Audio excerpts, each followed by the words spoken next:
새해 복 많이 받으십시오. 반갑습니다. 다시 한번 새해 복 많이 받으십시오. 우리 한번 좌우에 계신 분들하고 같이 인사 나누시겠습니다. 새해 복 많이 받으십시오. 원래 이런 축복의 인사는 자주 할수록 좋습니다. 여러분, 새해 여러분의 삶의 목표는 무엇인지요?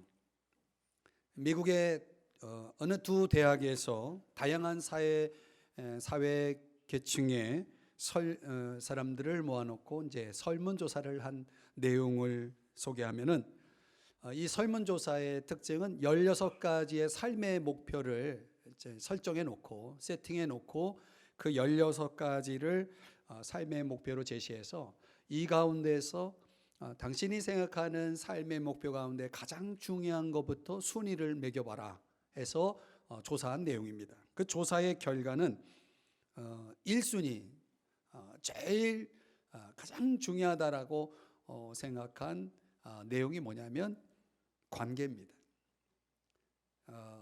자신의 인생 속에 이 훌륭하고 충만한 관계가 내 삶에 있어서 가장 중요한 목표다라고 대답한 사람들이 가장 많았다는 거죠.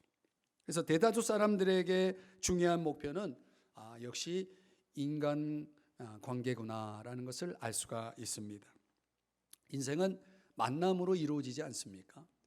오늘 저와 여러분이 새해를 시작하는 이 첫 주일 예배 시간에 오늘 우리가 3장 18절로 왔는데 이 본문의 말씀 속에서 21절까지 말씀 속에서 우리가 이 관계의 아주 가장 중요한 기초를 또 들여다볼 수 있어서 저는 오늘 이 새해 여러분들의 여러 가지 삶의 계획들이나 목표가 있을 터지만 이 설문조사를 근거로 해서 또 오늘 성경 구절을 근거로 해서 인간관계, 그리스도인으로서 인간관계를 어떻게 해나가야 되는가라고 하는 것을 여러분들과 같이 묵상하면서 은혜를 받고자 합니다. 우리가 지금까지 이 골로새서를 묵상해 나가면서 좀 시간이 지났지만은 2장에서는 어떤 내용을 살펴봤냐면 우리 인생의 주인은 예수 그리스도다. 이게 핵심입니다. 한번 따라하십시다. 나의 주인은 예수 그리스도다. 우리가 예수 믿는 사람이라면 당연히 그렇게 고백해야 되겠죠. 예수 그리스도가 나의 주인이시다. 그리고 예수 그리스도 안에서 우리는 충만해졌다라는 것입니다. 그렇게 믿으시나요? 예수 그리스도 안에서 내가 충만해졌다. 그 충만한 삶을 이제 어떻게 살아가야 될 것인가? 그 충만한 삶을 살아가는 방법이 뭐냐? 3장에 와서 첫째는 위의 것을 찾으라. 두 번째는 거룩하고 사랑받은 자로 예수 그리스도의 성품의 옷을 입고 살라. 이게 두 번째고, 세 번째가 성탄절서부터 시작돼서 송구영신 예배까지 세 가지 선물 세트 살펴봤죠. 평강, 말씀, 예수의 이름. 이 세 가지를 가지고 감사하며 살자. 이런 내용으로 우리가 3장 17절까지 봤습니다. 그러니까 우리가 그리스도 안에서 충만해졌다면 저와 여러분은 이런 삶을 살아야 된다는 겁니다. 그런데 이런 삶을 살아야 할 우리의 삶의 장은 어디냐는 거죠. 첫 번째 그 현장은 다름 아닌 가정이라는 것입니다. 가정. 이 가정 안에는 관계가 있지 않습니까? 가족들과의 관계.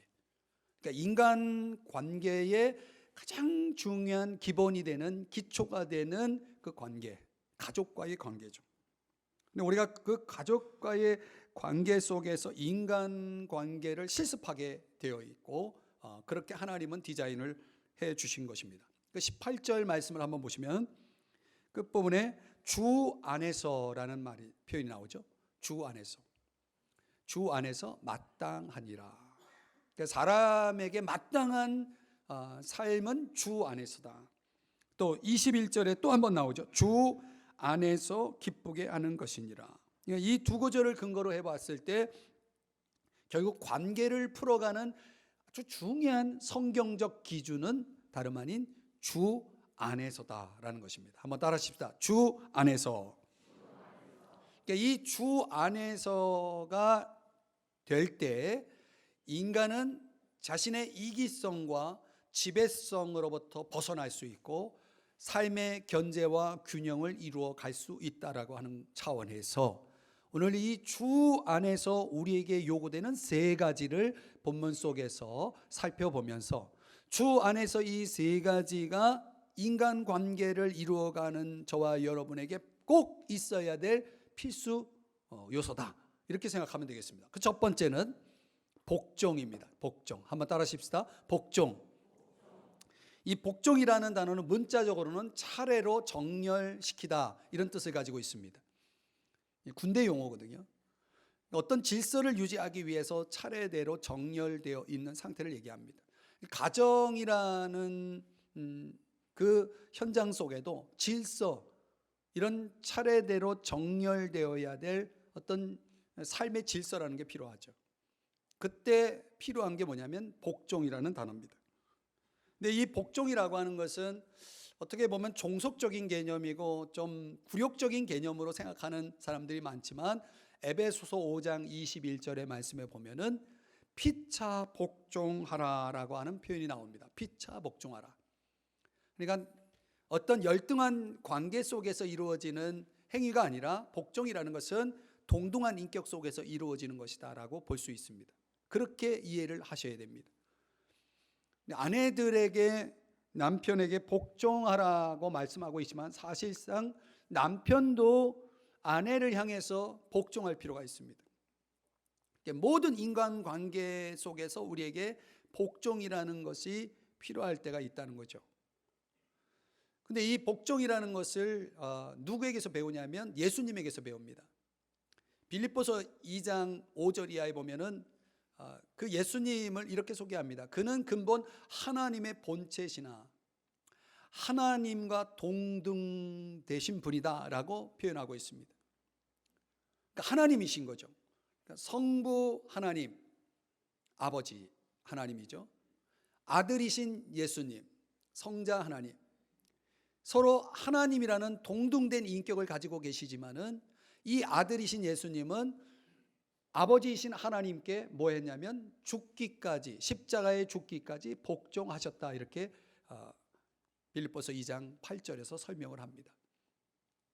그 복종하신 목적이 뭐냐면, 이유가 뭐냐면 하나님의 뜻을 이루기 위해서. 하나님의 뜻이 뭡니까? 저와 여러분을 구원하는 것이죠. 죄에서 구원하기 위해서 예수님께서 십자가에 죽기까지 뭐 했다? 복종하셨다라고 말하고 있거든요. 동등한 하나님의 인격을 가지신 예수님이 하나님 아버지께 복종했다라고 했을 때 그 복종은 복종 자체보다도 복종의 목적이 굉장히 중요한 거죠. 그 목적은 하나님의 뜻을 이루는 것입니다. 그 하나님의 뜻을 이루기 위한 차원에서 오늘 본문에도 아내들에게, 자매님들에게, 남편에게 복종하라라고 말하고 있습니다. 너무 기분 나쁜 표정을 짓지 마시고. 이 복종하라라고 말할 때 이 복종은 엄밀한 의미에서 목적이 굉장히 중요하다. 목적은 하나님의 뜻을 이루는 것이다. 그러니까 도대체 하나님의 뜻이 뭐냐? 가정으로 예를 들면 가정 안에 하나님의 뜻이 뭐냐면 남편들이 리더십을 발휘하는 것입니다. 남편들이 리더십을 발휘하지 못하면 어떻게 되느냐? 아담의 가정이 그런 경우에 해당됩니다. 아담과 하와가 최초로 하나님 앞에 범죄할 때 남편 아담이 리더십을 발휘하지 못합니다. 그래서 범죄케 되죠. 하나님이 금지시킨 열매를 먹고 죄 가운데 빠지게 되죠. 어떤 중심의 리더십이 잘 그 중심을 잡고 있지 않으면 이 가정은 무너질 수밖에 없는 것입니다. 그러니까 질서라는 건 그런 면에서 사회도 그렇고 교회도 그렇고 질서라는 건 굉장히 중요합니다. 그러니까 하나님이 세우신 권위와 그 질서 속에 따라가는 것, 거기에 잘 질서 위에 서 있는 것이 그만큼 중요한 것입니다. 근데 그렇게 해야 할 목적은 하나님의 뜻이기 때문에 그렇습니다. 하나님이 원하시는 것을 이루기 위해서는 그렇게 해야 된다라고 말하고 있습니다. 이 복종이라는 단어를 제가 궁금하기도 하고, 또 어떻게 성도들에게 이것을 이해시켜야 될까? 복종하라는 것이 도대체 뭐냐? 어떻게 복종해야 된다라고 말씀하고 있는가? 성경은 이런 것을 놓고 제가 여러 번역본을 찾다가 더 메시지, 유진 피터슨이 번역한 성경을 보니까 이렇게 번역이 되어 있더라고요. 같이 한번 읽어볼까요? 시작. 아내 여러분, 남편에게 순종함으로 남편을 이해하고 지지해 주십시오. 그것이 주님을 영원롭게 하는 일입니다. 아멘. 깜짝 놀랐네. 조금 인내를 가지고 들으셔야 됩니다. 뒤에 가면 더 심각한 내용이 나옵니다.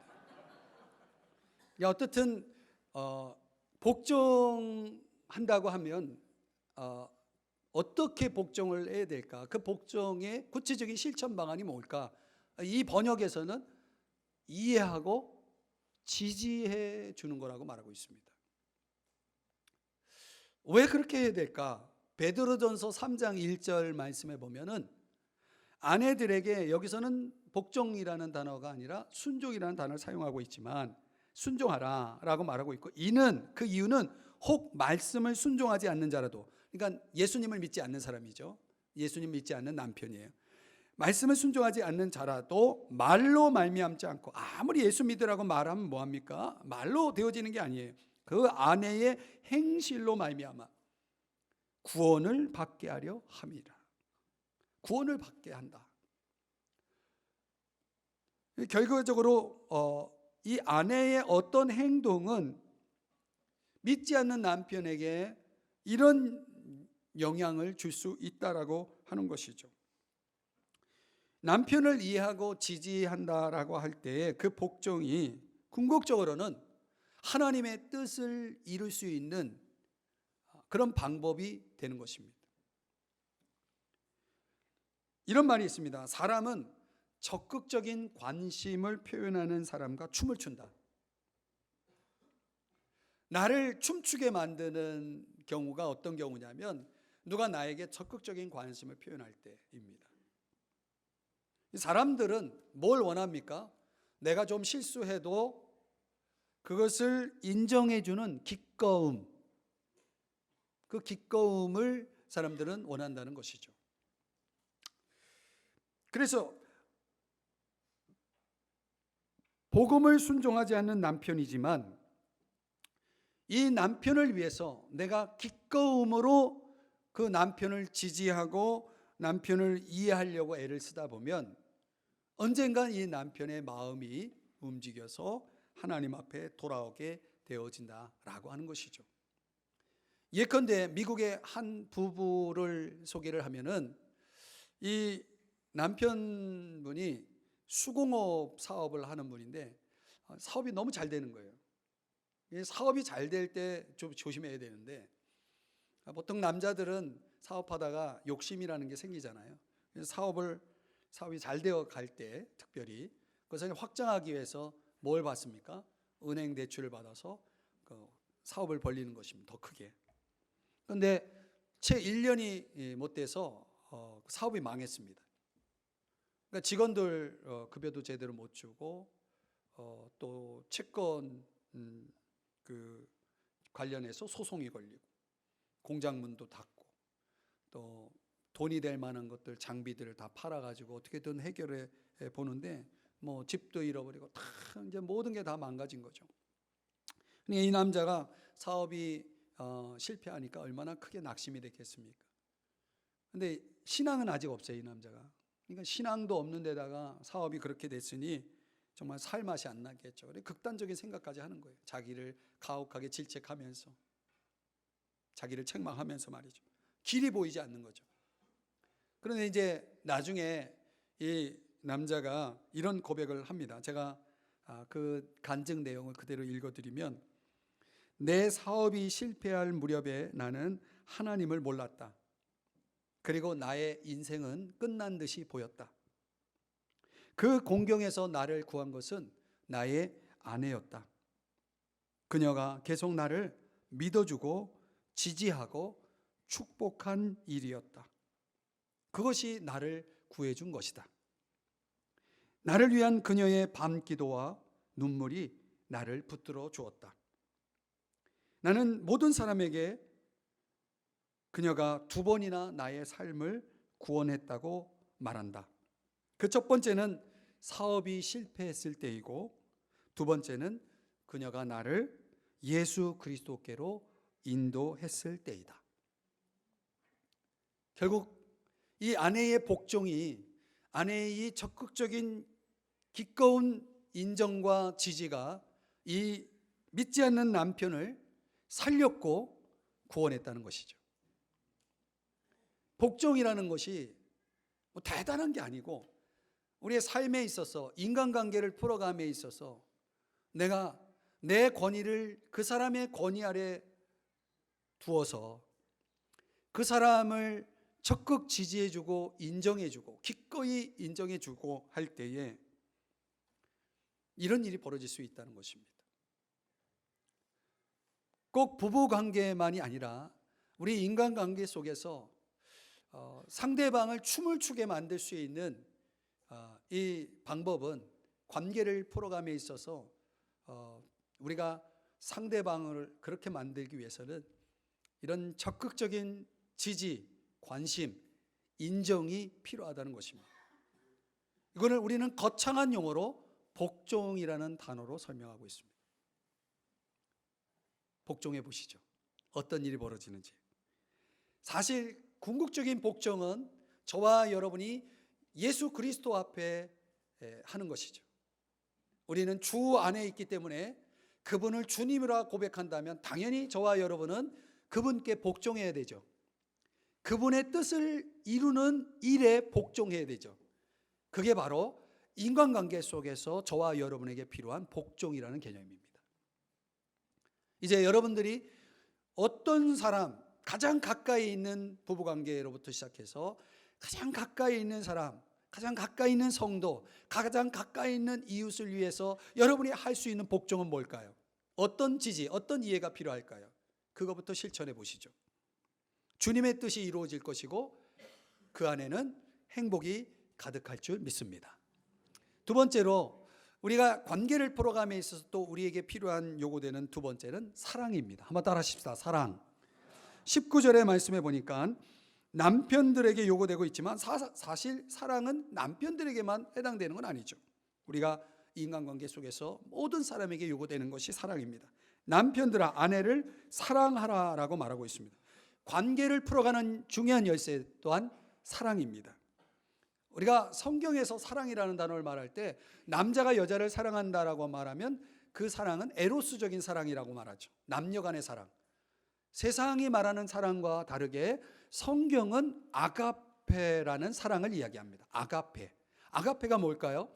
아가페를 설명해 주는 성경적인 예가 성경에 여러 곳에 있는데, 예수님께서 저와 여러분을 위해서 하신 사랑을 우리는 아가페, 신적 사랑, 디바인 러브라고 얘기하죠.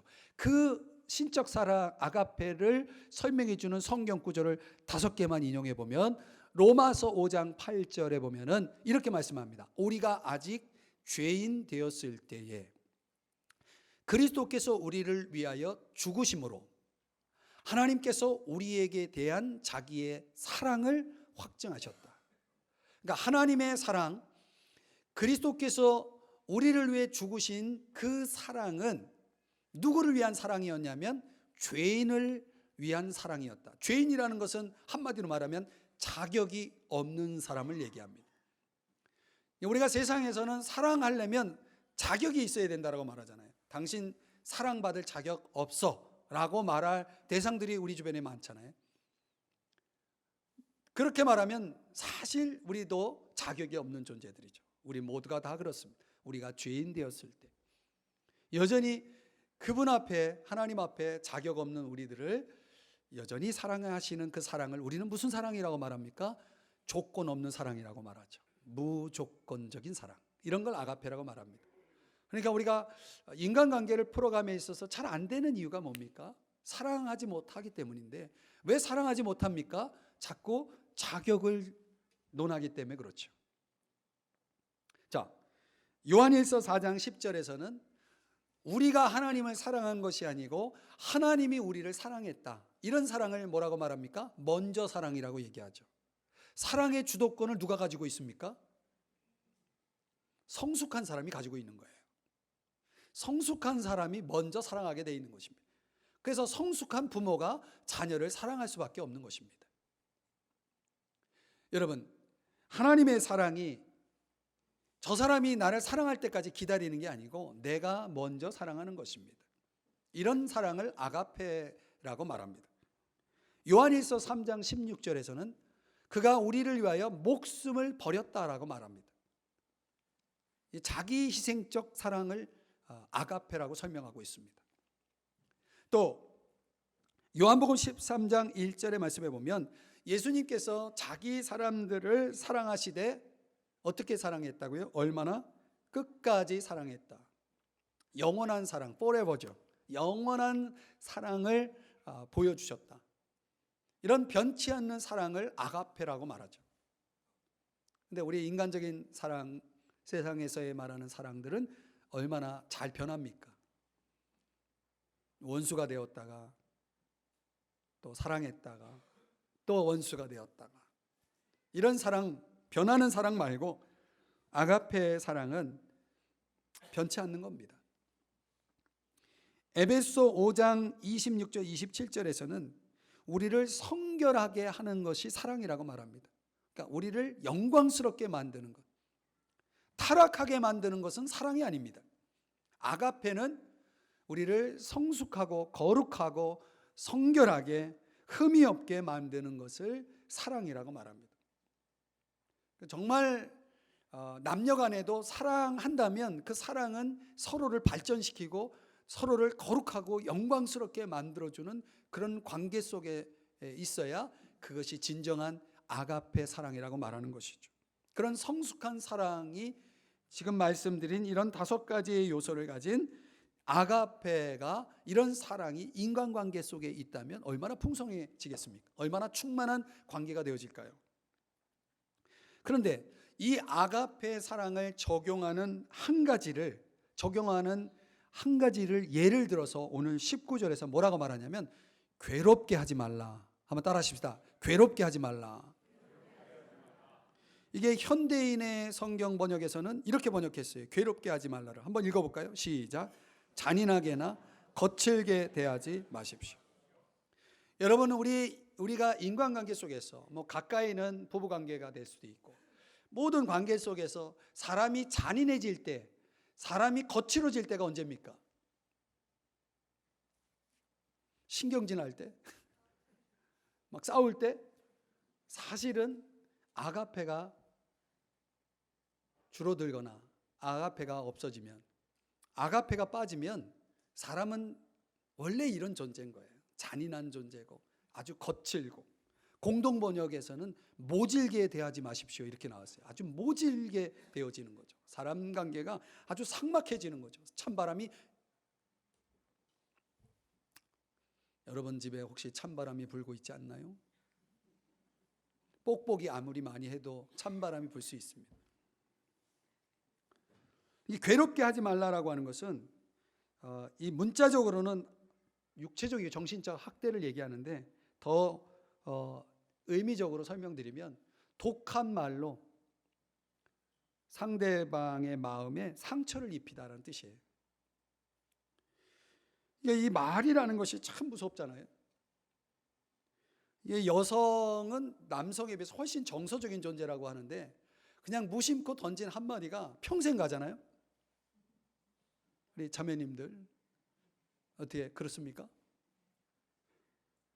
우리 집에도 각 있는 그 여자분이 계신데 평생 가는 것 같아요. 제가 신혼 초에 그 말 한마디 잘못했다가 지금까지 계속 고생하고 있는데 결정적일 때 그 말을 꺼내더라고요. 안 잊어버리더라고요. 여러분, 말이 뭐가 된다고 그래요? 그게 무슨 뜻인지 아십니까? 여러분, 우리 몸속에 음식이 들어오면 다 녹는데요. 그래서 영양분으로 몸 전체에 이렇게 퍼지잖아요. 근데 우리 몸속에, 윗속에 그 위액이 모든 걸 다 녹이지 못하는 게 있대요. 그게 뭔지 아세요?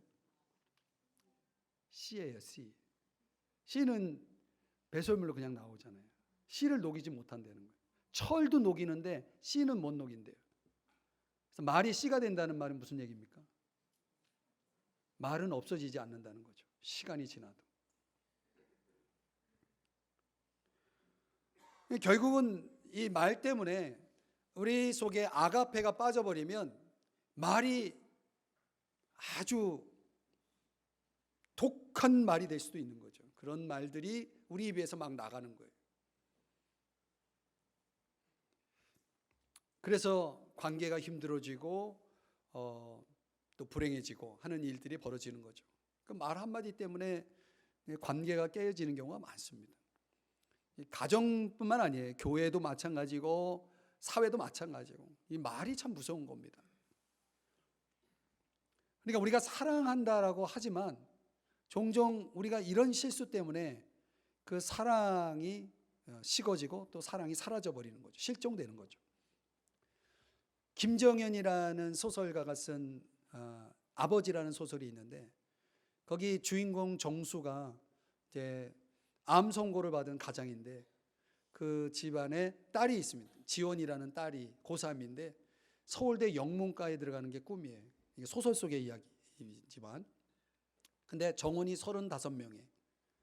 그 아버지가 얼마나 딸을 위해서 애를 쓰냐면 35라는 숫자에 집착을 하면서 뭐 버스를 타도 좌석에 35번째 앉고 택시를 잡아 타도 35 숫자가 넘어가는 건 안 타고 그냥 보내고 또 지하철 개찰구를 통과할 때도 35번째 출근할 때도 35분 안에 그러면서 이 35라는 숫자에 집착을 하는데 결국은 딸이 서울대 영문과에 합격을 합니다.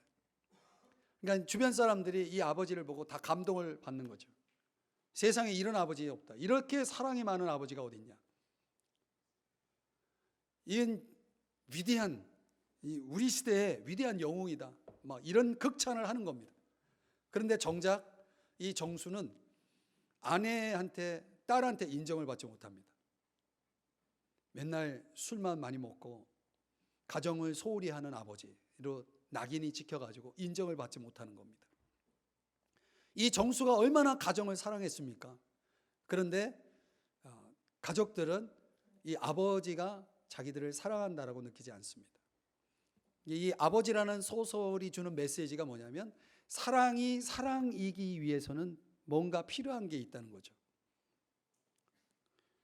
오늘 저와 여러분이 관계를 풀어감에 있어서 이 아가페적인 사랑을 실천하는 데 있어서 저와 여러분이 이걸 좀 더 구체화할 수 있는 적용점은 뭐가 있을까?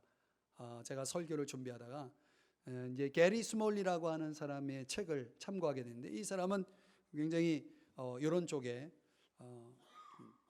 전문가인데 사랑의 열매를 맺기 위해서 우리가 구체적으로 실천할 수 있는 몇 가지 실천 리스트를 우리에게 제시해 줍니다. 이제 몇 가지만 말씀드리면 친밀한 접촉을 하라는 것입니다.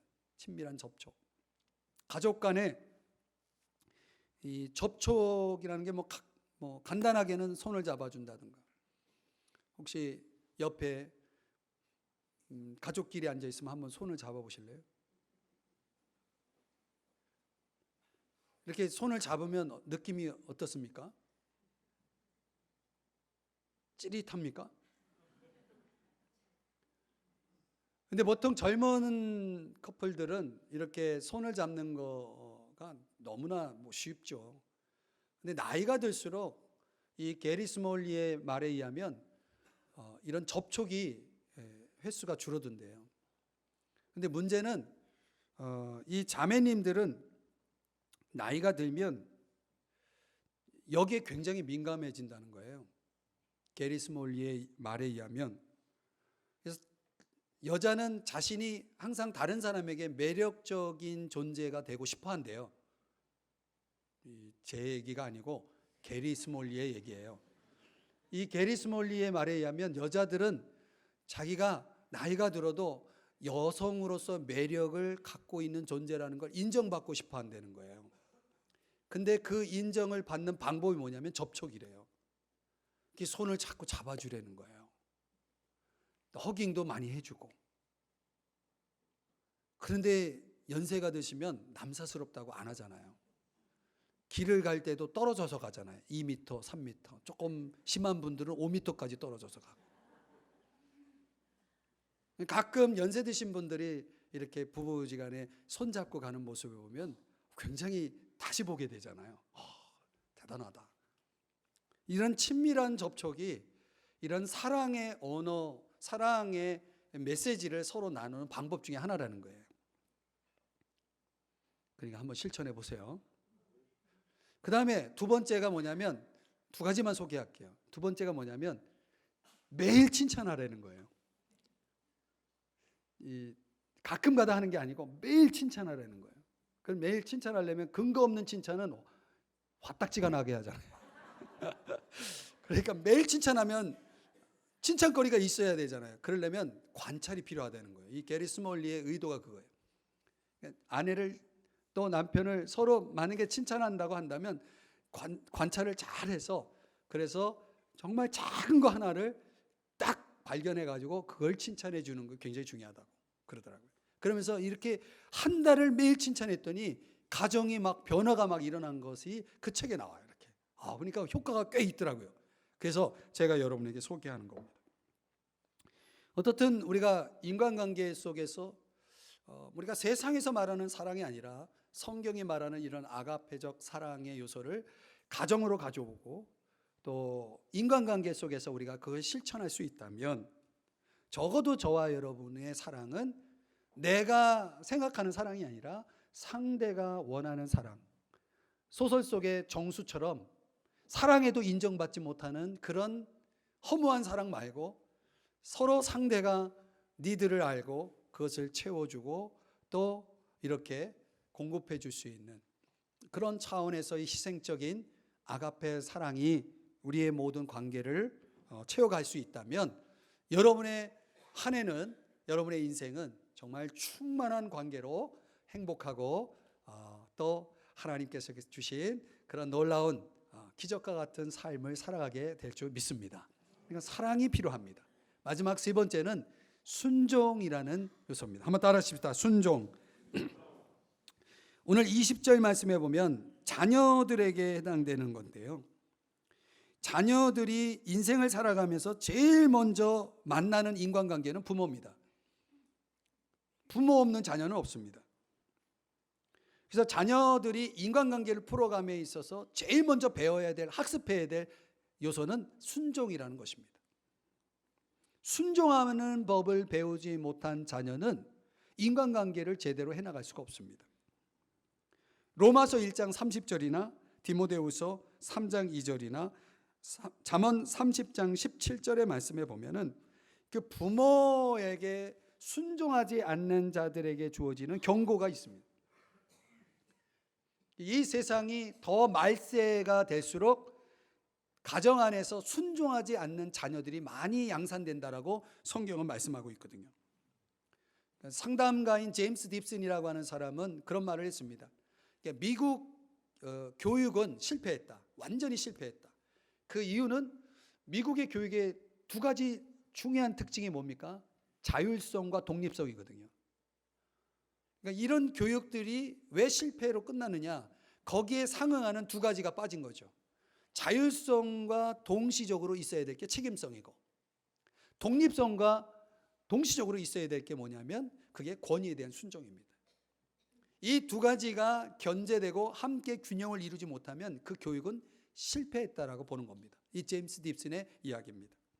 그러니까 우리 사회 속에 또 우리 가정 속에 얼만큼 이 두 가지의 균형을, 양쪽의 균형을 잘 가지고 있느냐. 그래서 오늘 본문에서 인간관계를 풀어가는 데 있어서 내가 부모와의 관계를 제대로 풀지 못한다면 우리 자녀들은 이 세상 살아가면서 모든 인간관계가 꼬이고 말 거예요. 관계의 시작은 부모와의 관계이기 때문에.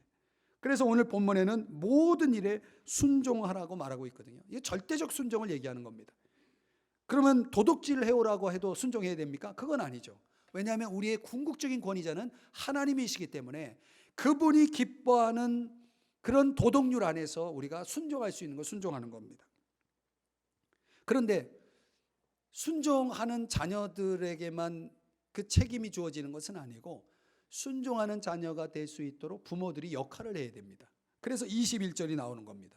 21절, 순종하는 자녀를 위해서 부모들은 어떤 역할을 해야 되느냐. 다 같이 읽어봅니다. 시작. 아비들아 너희 자녀를 노엽게 하지 말지니 낙심할까 함이라. 아멘. 노엽게 한다는 것은 마음을 상하게 한다. 아까 괴롭게 한다라는 단어랑 아주 비슷한 그런 의미가 있습니다. 아주 호되게, 너무 호되게 꾸짖는다, 기를 꺾는다, 이런 표현이거든요. 왜 자녀들은 노여워질까요? 자녀를 노엽게 하는 경우는 어떤 경우냐? 이거 전문가의 책을 보니까 세 가지를 얘기합니다. 하나는 지나치게 징계할 때, 부모도 인간인지라 감정이 격해지면 막 혈기가 나고 그래서 막 악담하고 막 저주하고 막 폭력을 행하고 이런 부모들이 참 많죠. 자녀 폭력 같은 거, 그런 경우 많잖아요. 그래서 이런 지나친 징계가 자녀들을 노하게 할 수 있다, 상하게 할 수 있다, 길을 꺾을 수 있다라는 거죠.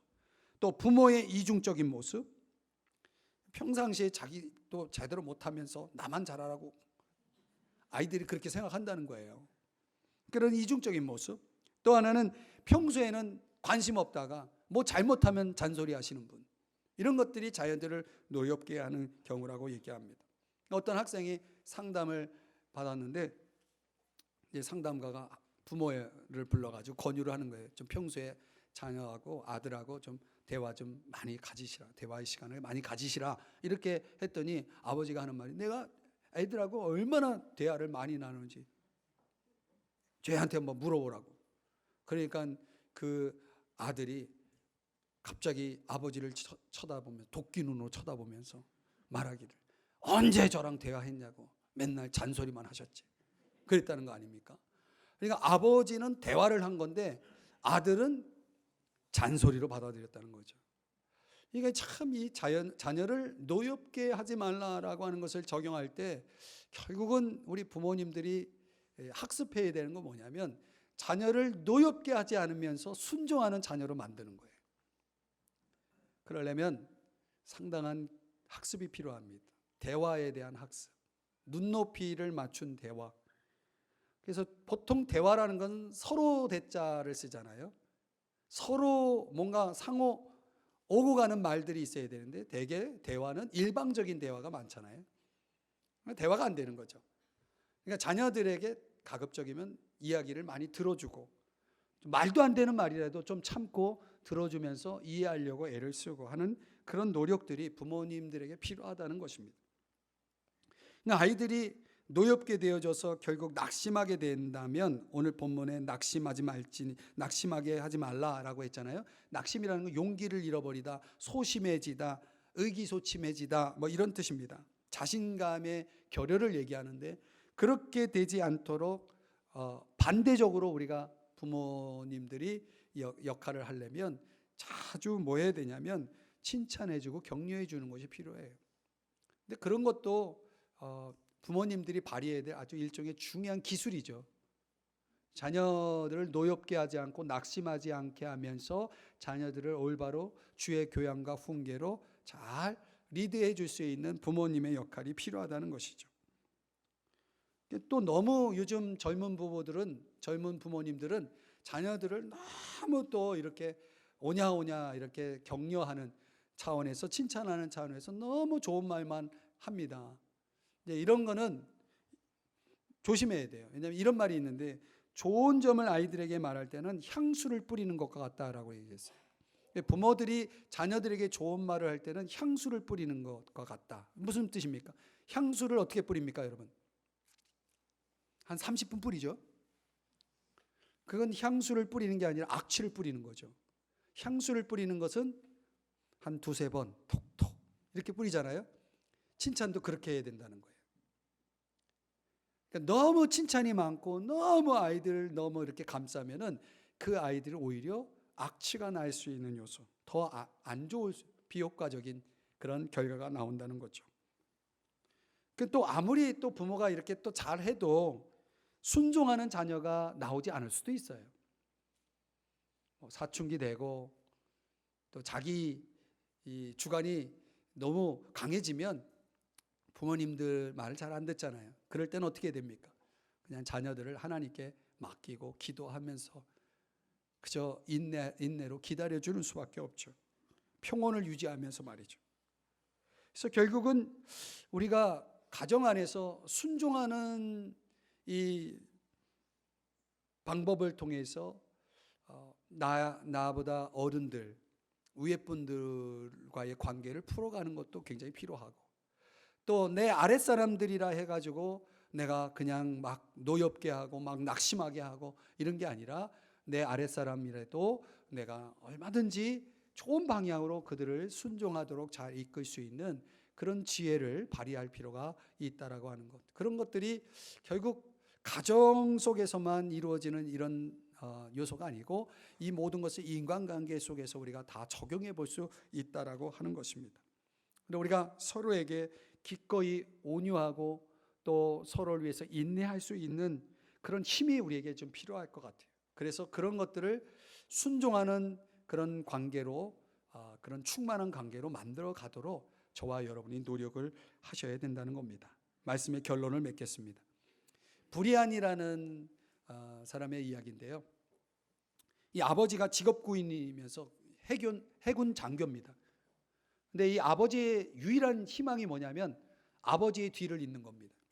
그래서 어려서부터 아주 강하게 키우는 거예요. 모든 걸 아버지가 다 결정하는 대로 해야 되고, 그리고 고등학교 졸업하자마자 해군에 입대를 시킵니다. 뭘 시키려고? 장교 시키려고. 그런데 중간에 군대에서 추방을 당합니다. 그때부터 이제 아버지에게 눈에 나서 이 아들은 자식도 아니죠. 그런 취급을 받는 겁니다.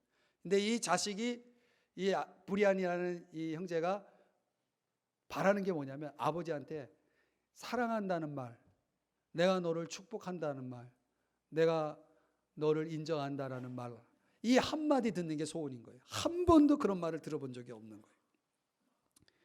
근데 이 아들이 그러다 보니까 자신감도 부족해지고 열등감에 빠지고 이러면서 성장하는 겁니다. 나중에 가정을 제대로 이루어가지 못해요. 역기능적인 그런 가정을 계속 이렇게 경험합니다. 그러던 어느 날 아버지가 심장마비로 이제 곧 죽게 된다는 소식을 듣게 됩니다. 병원으로 막 부지런히 가는데 병원에 도착하기 전에 아버지가 혼수 상태로 빠져서 결국 돌아가시게 되는데, 이 아들이 혼수 상태에 빠진 아버지를 붙잡고 흔들면서 병원이 떠나가도록 큰 소리로 흐느껴서 우는 겁니다. 아버지 일어나세요. 아버지 일어나세요. 이 브리안의 외침이 뭘 의미하는지 아십니까? 왜 아버지 일어나라고 합니까? 나를 좀 인정해 주는 말 한마디만 좀 해달라고. 돌아가시기 전에 나를 인정해 주는 이 말 한마디 좀 해달라고, 아버지한테 그 말 한마디 듣고 싶어서 아버지 일어나라고 그 상실감의 외침을 하고 있었던 것입니다. 여러분, 오늘 관계에 대한 이야기를 들으면서 어떤 생각이 드셨습니까? 어떤 관계는요, 내가 죽기 전에도 풀지 못하는 관계가 이렇게 생길 수가 있는 거죠. 많은 사람들은 관계 때문에 평생의 짐을 지고 고통스러워하면서 살아가는 사람들이 많이 있습니다.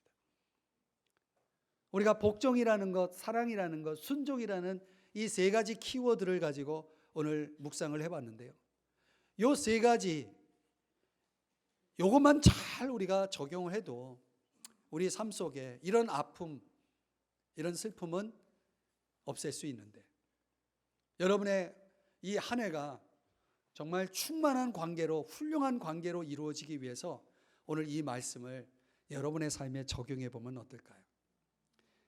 우리의 가정 속에서 이런 인간관계의 원리를 제대로 배워서 우리 사회, 우리 인생 전체 속에 적용할 수 있다면 아내는 주님의 뜻을 위해서 복종하고, 남편은 아가페 사랑을 본받아서 사랑하고 상냥함을 배우고 희생적인 사랑을 배우고, 자녀들은 윗 어른들에 대한 순종하는 법을 배워서 주님을 기쁘시게 하는, 그래서 주님을 잘 섬겨드릴 수 있다면 오늘 저와 여러분의 인생은 충만하고 풍성한 삶이 될 줄 믿습니다. 여러분의 한 해가 그런 한 해가 될 수 있기를 주님의 이름으로 축복합니다.